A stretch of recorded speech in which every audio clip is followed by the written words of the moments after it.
All right, well, welcome to the July 2025 meeting of Farmland Preservation, Inc. I'll have the members introduce themselves and then see if we have a quorum. I'm Mike Blank.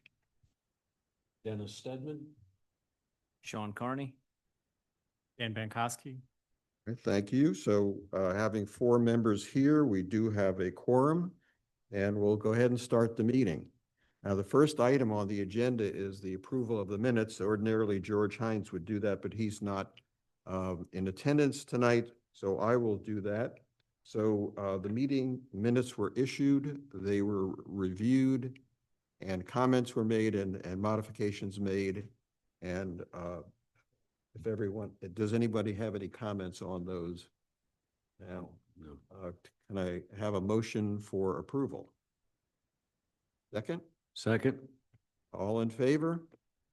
Aye. Aye. All right, minutes approved. All right, we can move right into the treasurer's report. Dan? All right, sorry, Mike, just technology question here. You're logged in to Zoom, right? Am I sharing my screen here? What are we doing? If you're logged into Zoom, you can share.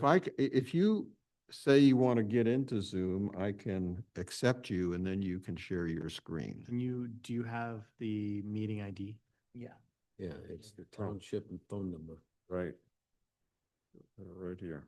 267. It only took me 2 years to figure that out. 1101. Then he'll let you. There we go. You're admitted.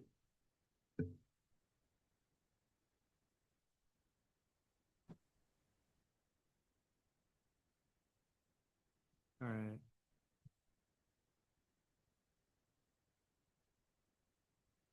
Okay. All right. I think we're good now. All right. The only expense that we had was the quarterly buffer.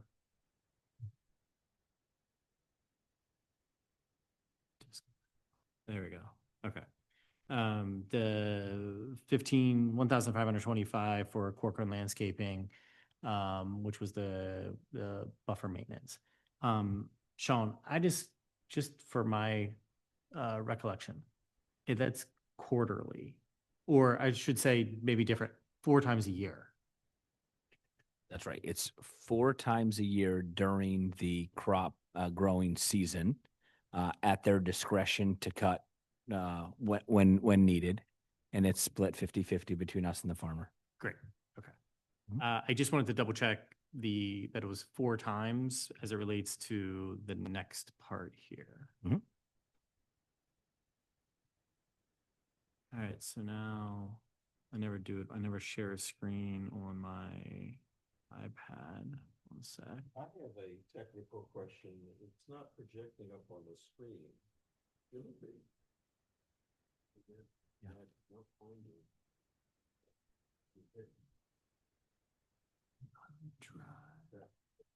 That red circle over there. Red circle over there. Not on your computer. This one. Hit that.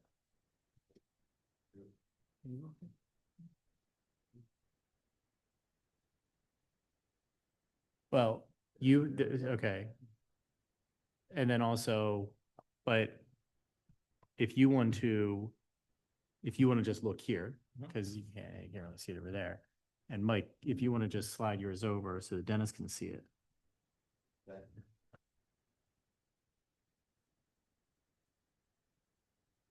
So what Mike had on the agenda was to talk about what does a theoretical 10-year projection look like?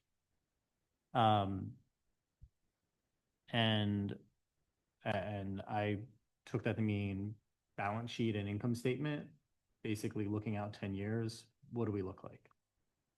So at the top of the page, you'll see balance sheet, total assets. We have no liabilities, so I'm not sure. I didn't use the word net assets. On the bottom side is our income statement, revenue and expenses. And then there's some theoreticals that are in here. So if we start on the top with the balance sheet, Operating cash as an operating cash and escrow account. The escrow account is Bob Calavita's escrow account for like stump removal and that kind of stuff. Our Fidelity account, and then I have some math on the growth and the redemptions out of the account for other expenses, which I'll explain. From a cash perspective, just using over 10-year time period, that's 0.5% a year, that interest that's being earned. From a escrow account, which is not going to be in like cash checking, right? It's going to be in something different, that I have that at 3% over a 10-year period. Sorry, 3% annually over 10 years. The equities, we have a 60/40 account. I'm using a long-term growth rate of 6.8%. So you'll see I have the growth separated from redemptions. The redemptions then basically equal the net loss from the income statement. So if we come down to the bottom part, we have Charlan and Shady Brook. I did not make adjustments for when the leases end and then renewing them and showing an increase or anything like that, because frankly, it's immaterial. It's immaterial in the grand scheme of things, really. I have the Calavita lease, and you'll see this new lease concept in here, which I'll explain. Legal and professional, just kind of standard stuff there. The 500 years just kind of averaged out, like some years that's going to be for legal. Some years that's going to be zero. Some years that's going to be a few $1,000s. Buffers, so land maintenance. I have buffers at 6,100 and then growing that at 2.5% a year. I have winter projects. So I think, again, this is probably on the conservative side. I have 15,000. So Sean, I have this at $1,000 a day for 15 days. I think that's right. Right now we have 10 contracted, so we've been doing it Oh, in okay. 10 days. But we can adjust. Okay. Regardless, then I think this is on the conservative side, that this is truly going to be 15,000 a year for 10 years. Mm-hmm. Projects, as in more like special projects, or other random tree removals, fences, things like that. So I have 5,000 as like a baseline per year, and then I have bumped that up by 20,000 every few years. And then we had a special project in 26, and we had that at 50,000, which I think was theoretically the Leedom driveway, right, Yeah. right. Or similar. Yeah. Those expenses, all growing those at 2.5% per year. The other thing that we have is a special purchase. So what if, and we can remove it, we can modify it, we can change the year, we can do whatever we want. But I have a land purchase of 400,000. So we can just change that year to whatever year we would want it to be, or we could change the price to whatever price we would want it to be, or we could change it to 0. And then I'm in the viewing of it. Yeah. What's the jump in revenue in 2030 if you're not building in new leases? You said. So if we purchase a piece of land, we're in turn going to lease it back out. So I'm then leasing out that land. Whatever year we purchase the land, I'm assuming that we in turn lease that land back out. So we have a revenue stream starting that same year. I mean, that the incremental purchased land's total revenue is more than twice as large as all of the revenue on the revenue on all of our land now. Yep. What's the rationale to that? I mean, it goes will from explain that 16 to to you. 40. There's a very good reason why these numbers are the way the numbers are. Okay. I think the way I'll answer that right now Right. is that the income amount is kind of immaterial in the grand scheme here in the long run. but I'll answer in more detail later. Okay, that's fair. Thank you. So I don't think this was for any too much of a reason other than let's just see, Mhm. right? I think just to comment on that, my intent was we have these bigger purchases that we're facing over the last couple years and maybe in the future too. And rather than just, well, how does this feel? You know, knowing what we have, what our expenses are, rather than just feel, let's look at some data. And maybe we'd be more comfortable or less comfortable, depending on the outcome of whatever these calculations are. That's why I asked Dan to look at it. The only other thing I'd comment while I have the floor is that I thought, well, what if we hit a really bad investment year? And typically, as I'm sure you know, investment companies would do Monte Carlo simulations. I don't know if it's worth that. I don't think it would have a change in outcome to the results, but I was even thinking maybe Fidelity would do one for us. They could. I think the 6.8% that Dan puts in is conservative enough. It's on. Okay. If if we had something in there like 15%, I'd say yes, let's mock that down to a year of -5 and see. But at 6.8 for that 60/40 portfolio, over time, I think it's fine. Is it going to hit every spot? No, but over the 5 and 10 year period, is it probably going to be pretty darn close? I Okay. believe it should be. So I you're, agree with you're that. comfortable with 6.8. You feel that's a cautious conservative? Okay, Over time, yeah. yeah, Yeah, with interest rates as high as they are, I do. okay. And let's No, say that's- it's only 5. I trust Still. your judgment. Yeah. The other assumption, in addition to the 6.8 is the 2.5% inflation. If we look at the last couple years and the number of storms and severe weather, we're spending more on we're accelerating our tree expenditures, particularly as they age as well, around these neighborhoods. So I'm wondering if some of that maintenance, if that's a little too cautious, if we say we're going to have, if anything, more storms and if anything, bigger trees, because they usually get bigger. That would be my only So comment, Dan but it's a plugged in judgment. 15. Huh? Dan has plugged in winter projects at 15, Right. That's which I think is the right 50%. number in the sense that we've been doing 10, Mhm. but it feels like in the future, we're going to have years of 10 and we're going to have years of 20. So averaging out at 15, leaving that number in there, I think is a good number because to your point, the bigger these storms get and the older the trees get, the more expensive every storm gets for us. Mhm. Okay. Yeah, that's fine. It's a Good. productive exercise. Yeah. Good. It is. Thank you for doing So I it. think we can come back to it over time when we have, just kind of look at it and say, okay, we're going to spend X this dollars thinking this year. How does it look in the grand scheme of things? Thank you. Thanks, Dan. Yeah. All right. Okay, thanks a lot for that.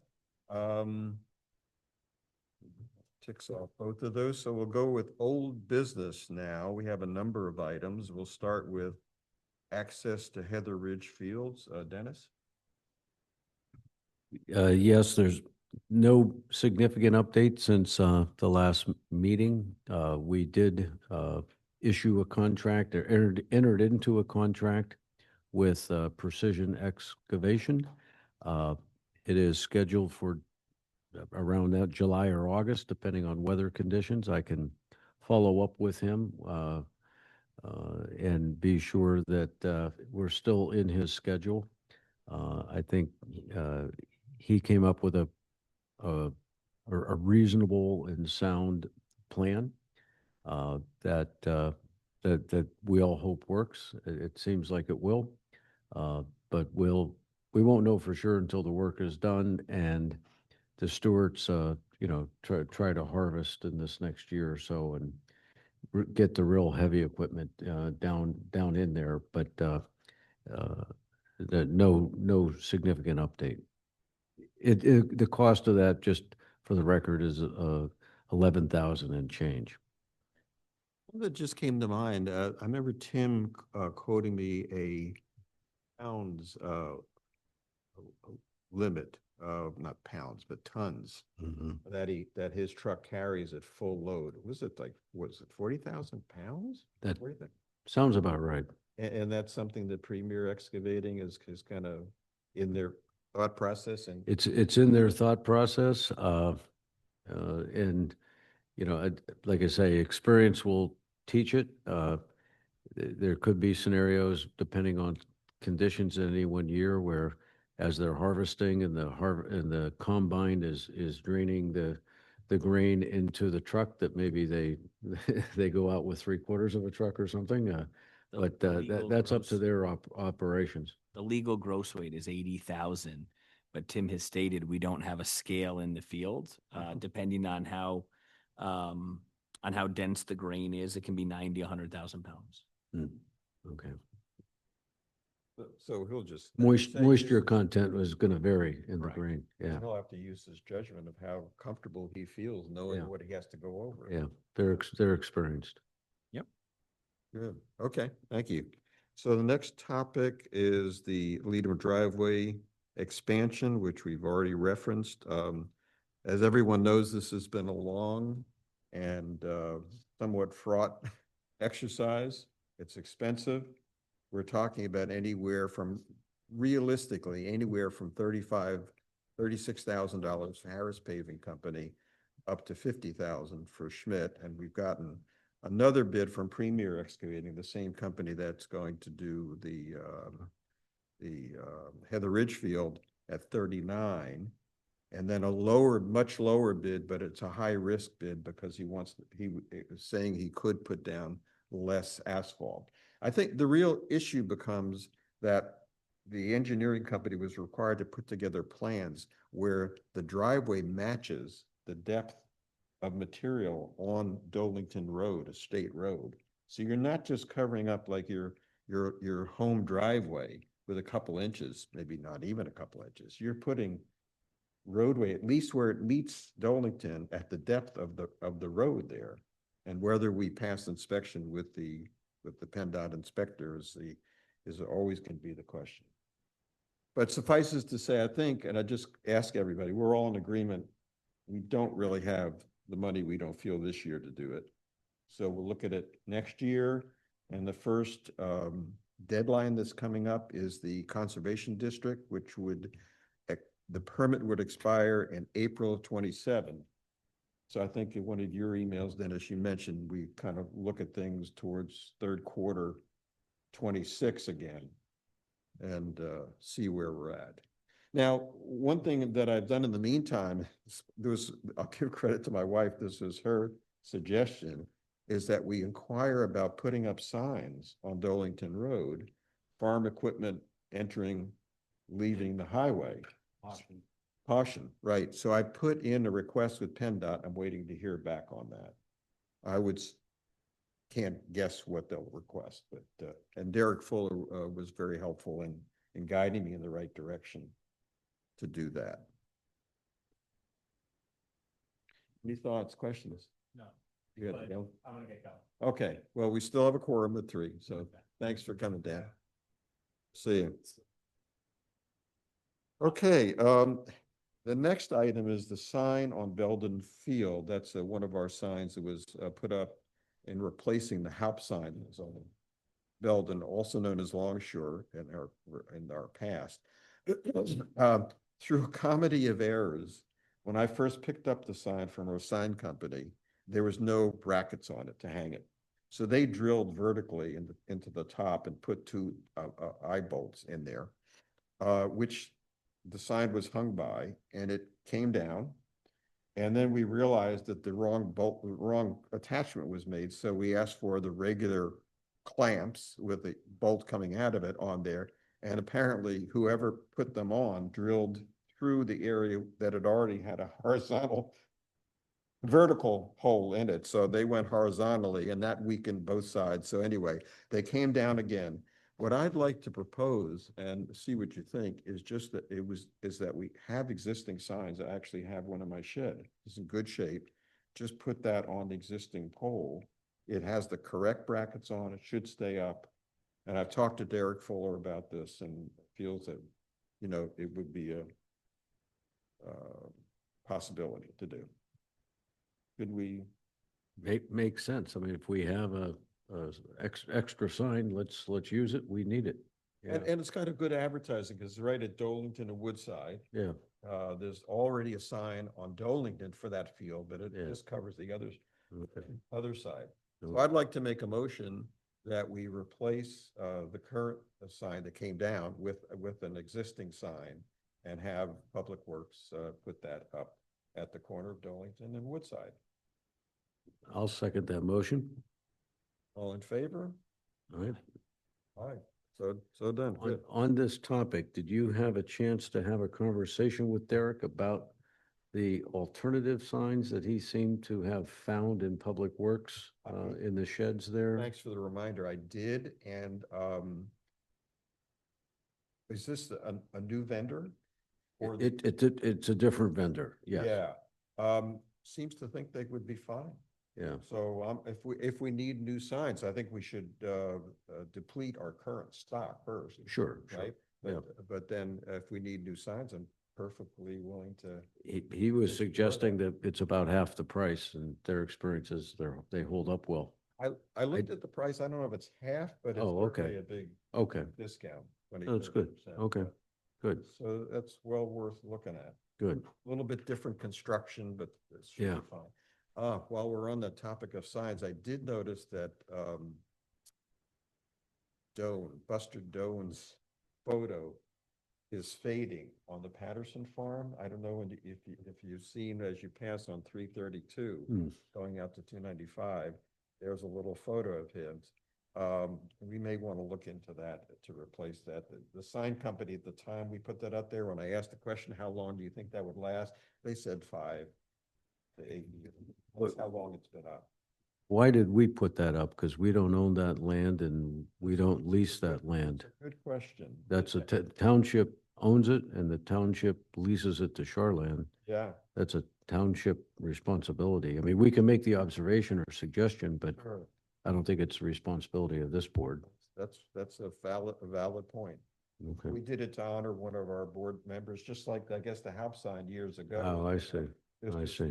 He was president of this organization I see. for a long time and lived and worked on the Patterson farm. Right. So we had put it up. Okay. But I'll take that as an action to follow up with the township and see Okay. what they think. Just write that down.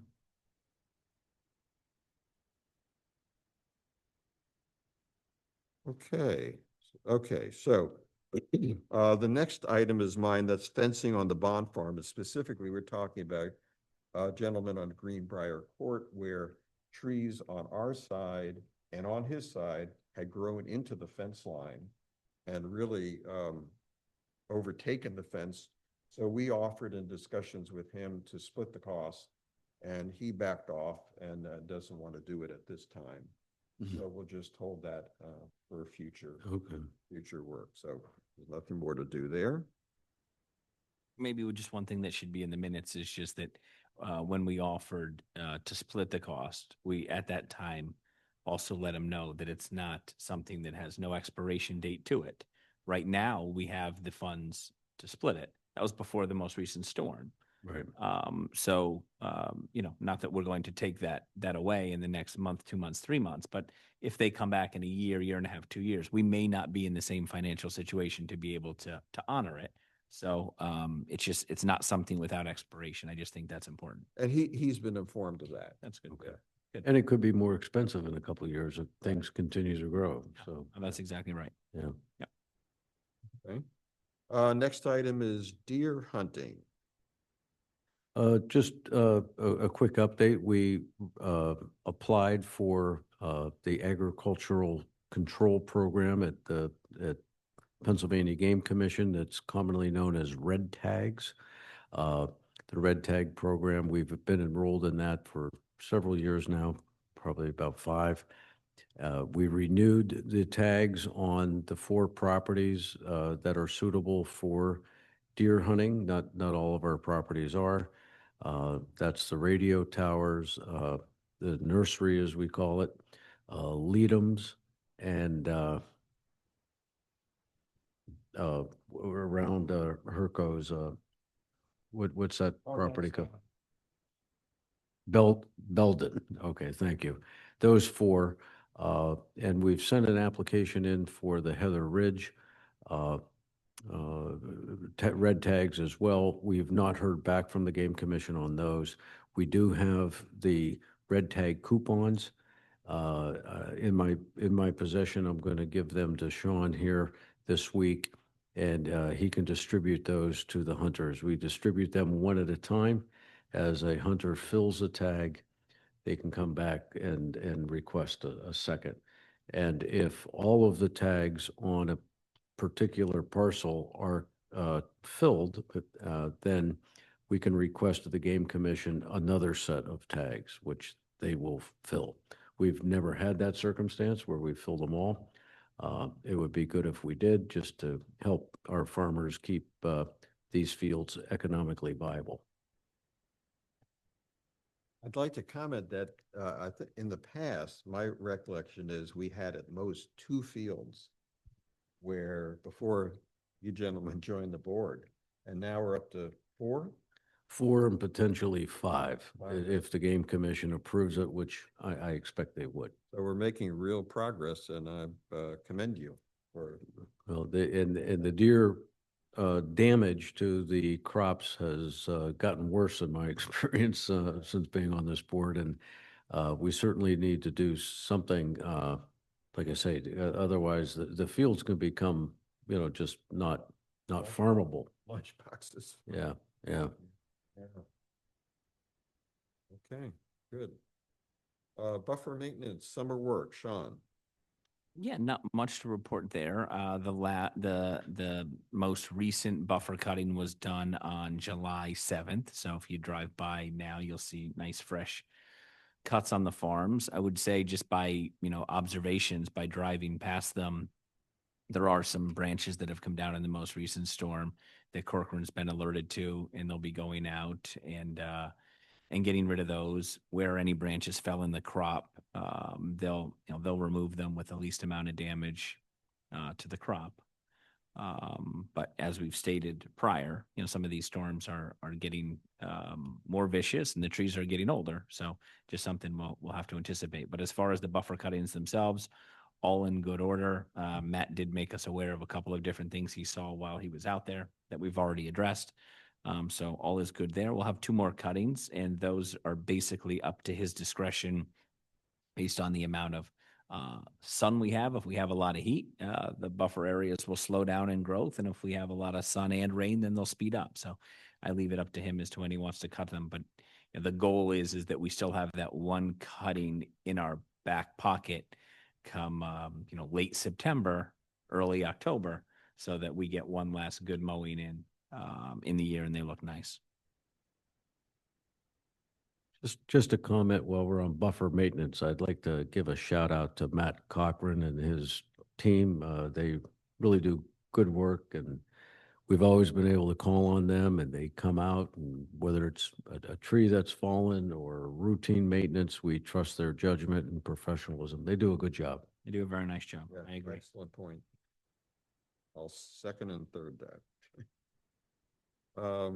Okay, so you've already touched on it a little bit. The next item is storm under new business, storm damage on all the fields. And I was hoping, besides what I know about the field that I oversee, Bond, are there other ones that, or specifically which fields? Well, let's bring up a few things. One, on Bond Farm, you stated to me in a text exchange throughout the month that you've noticed that the water down at the basin is improved greatly. Yep. So that was work that Cochran did Right. as well for us, was rerouting that water and getting it down to the basin. So that's great. Yeah. There's a couple of tree limbs down on that I've seen on Stackhouse. I pointed them out to Matt. We know about the ones on Bond Okay. Farm up near the patch of trees. Yes. That kind of stuff, just those, Oh, but no, nothing. Overall dramatic No, nothing He's major all that over. I've been alerted to yet. But now granted, people don't go back on the radio tower farm all that often. They could go back there to, to do something and notice there's a tree down that we don't know about yet. But Yeah. no, all of the stuff that we've pointed out are all kind of just more in the branches type of stuff. But all in all, they're in very good shape. I think the reason they're in very good shape is, we've been doing a lot of proactive work with the winter projects, getting rid of the worst trees, the ones that have the greatest chance of coming down into the farming areas. So I think that's helping us right now. Glad you brought up the drainage on the bond farm, because I've been, in the back of my mind, been meaning to bring this up. I wonder if Tim could farm closer. The buffers are 35, 40 feet wide in some areas now. And that area is dry to walk on now, where it was just a puddle Yeah. before. So a decent amount of shading there, and he would have to test the soil, but there's no way he'd be able to plant there without, the lime guys coming in and getting the nutrients back into that has been washed out. You can just tell it can't even hold the grass. It washes out. So, maybe in coming years, they can get that land back to planting. But as of right now, I would think they'll probably just stick to the same pattern that they have on the screens. Right. But it does give them an option for the future. Okay, good. And then the other item I had on new business was the ordinance on historic structure demolition that Dennis, you brought to our attention. You want to update us on that, or remind us? Yes, I had a conversation with Kathy Hanville today on that. They were hopeful that that would be on the Board of Supervisors agenda for tomorrow evening, the 16th. It is not, which was disappointing, of course, to the Historic Commission. It's an ordinance that came out of real needs to strengthen the ability to protect historic structures in the township. There really isn't an ordinance to prevent the demolition of an historic structure unless it happens to be in a historic zone like Edgewood Village. And this ordinance that the Historic Commission has recommended and sponsored was written by the Board of Supervisors, it's my understanding, about a year ago, with the intent of having some more teeth in protecting some of the older historic homes in the township. Another review process, another hurdle to go through if there were really to be a demolition. For whatever reason, there hasn't been a lot of action on moving that ordinance forward, despite the fact that the township seemed to want it. The Historic Commission is pushing forward on it, and they're hopeful that it'll be on the Board of Supervisors agenda sometime in August. And if I learn more about it, I'll keep you posted. One that part of that I was very interested in was the preventing, I don't know if it's called preventing, but not having demolition By neglect. neglect. Thank you. Is That's, that part of it? I can't say if it is or isn't. I don't know. I think that's very hard to, that's hard to enforce because it in essence says you must repair your home, and that's Knock it down? well, that is what has gone on in Edgewood Village, as we all know, demolition by neglect. And that's part of what they want to address, but the particulars of how they address that particular dynamic, I'm not familiar. Just asking as a Right. resident. Right. No, I get it. Okay, so we'll look for that in August, and again, you wanted, you recommended that Farmland board members come out in support of that. Yes, the Historic Commission had asked if both this organization, Farmland, as well as the Patterson Farm Master Plan Implementation Committee, that's also kind of involved in historic restoration, to try to come out and support express our support for those kinds of ordinances. And it was a request by the Historic Commission, which I passed on. And like I say, they'll keep us posted. Thank you. Thanks very much. All right, so under other business, there's announcements, which I have none to make, or Did you, let me just say, Um, there are announcements which I don't have any to make. Are there others? Okay. Announcements? we had exchanged emails on this tree dumping situation at 1363 Brentwood. I don't know if you wanted to discuss that at all. A very large tree on our neighbor's property and the residential property fell and fell across our property line. A very big tree, and it appears that the homeowner there had the tree professionally cut up and removed, but rather than remove the waste from their property, they dumped it over the fence onto ours, which of course is a violation of our no dumping policy. I've reached out to that neighbor. We've not connected yet. I've called. So we'll give them days to try to reconcile that, but that's just an active issue we have brewing. Thanks. And since we don't meet every month, Dennis, if in our chat, you can just keep us updated with where you stand once you do make contact, that would be Okay. All right. Any upcoming events or deadlines that we're facing? I don't have any. No? Okay. Just the project at Heather Ridge, which we've cited, and while we sat here, I sent a text to the owner of Precision Excavation asking for an update of his timing, so I'll keep you posted. So as you said, you want to done that in the drier period this Yep. month or next, Yeah. right? Now, right now, it Although hasn't it's been been that a dry. while. You're right. Yeah. Okay, other business is what we've been discussing offline is that policy for tree damage. So have this draft, and I've modified it based on input. And maybe we just, I don't know if you've had a chance to look at it, if there's any other further comments. Maybe we could just adopt it now, or like we can do it offline too by email. I had a question, Mike, the way maybe it's in the way that it's written. Sure. If I look at the first bullet of what the neighbor's responsible for, and the second bullet of what farmland preservation's responsible for, shouldn't those be mirror images of each other? Shouldn't they really be the same, whether it's a homeowner's tree that fell on ours or one of our trees that fell on theirs?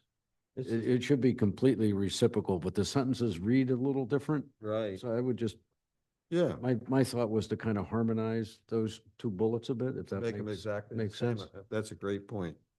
Because this is written as if our tree falls on theirs, and it's not written as if their Right. tree falls on ours. And I think we should cover both of those circumstances. Go ahead. And in the open here, can we add just snow to that? I mean, that's a huge reason for trees to fall, so I just Yeah. like that. Snow. Yeah. And there was another spot in here, and I can't quite put my finger on it right now. It had to do with the tree. I'll think of it afterwards, but it needed an and or. Oh, yeah. Because it wasn't just, yeah, and I'll look for that too. And Take another look at this with Dan and George not Yeah. being here, Okay. and send around a final copy, draft to be For adoption? for adoption. Yeah. Okay. I think that'd probably be the best way to do it. Yeah. we refer to here the property line tree policy and practices dated November of 21. And this is just my naivete, are all of those available to the public online if you go to the farmland preservation No, site? they are not available to the public. They are our internal policies. Okay. I mean, Can be they guide, shared. they guide our decision-making, but I think there's, Right. quite frankly, there's a public interest in seeing those policies Right. as a nonprofit public entity. And I had that discussion with Dan, and his response on it, which I tend to agree with, is if, with any nonprofit, if requested, the public can Right. access any and all of our documents. I'm thinking of, for example, when I deal with a neighbor, let's say on a boundary line tree, and we'll talk and I'll say, well, this is our policy. It seems superior if I could say, this is my policy, and you can find it on the LMT website, if you want to read it yourself and think about it, kind of thing. Now, maybe not all policies should be, but I mean, some policies are strictly internal Right. to our operations, but something like this that involves our interactions with neighbors, kind of seems beneficial to have it out there. I can It's see just the a thought. advantage of that, yeah. Yeah, I think something we could have is if we do adopt this policy, having this policy public and having a link to the boundary tree, Yeah. I think would be great. I agree with you. If out talking to a neighbor, it makes it seem like you didn't just make this up on the spot. Yeah, We know the policies, we wrote them. right. Here's what they are, but here's where you can find them to read yourself. And quite frankly, a situation like this where we adopt a policy, it's an opportunity to get a little PR in the quarterly LMT newsletter. You can put in a little blurb, farmland preservation, establishes a new tree policy or something to that effect. So it just kind of keeps us in front of the lower Makefield Township residents, and, any excuse to kind of go out there with information, I think is healthy. Yeah. So when I send it out, I'll ask for Dan and George's input on this. Okay. Whether they agree. And to clarify, you're saying putting it on well, it wouldn't be a link because they can't get into our SharePoint site, but No. but putting it on the lmt.org website Yeah. under our banner, where and it has a description of who we are and what we do, Sure, and the let's put history, that and on there too. here's a catalog of policies and procedures of impacting neighbors. Maybe narrow it. By link was just, if we put that Yeah. out there and we have anything in there that designates the border tree policy, if you clicked on it, it would pull up a PDF. Yeah. And you'd just see a PDF of what that is in case somebody said, well, this is interesting. What exactly is Yeah. this? Yeah. That's all. Yep. Yeah. It does make going out having conversations with neighbors a bit easier. Yeah.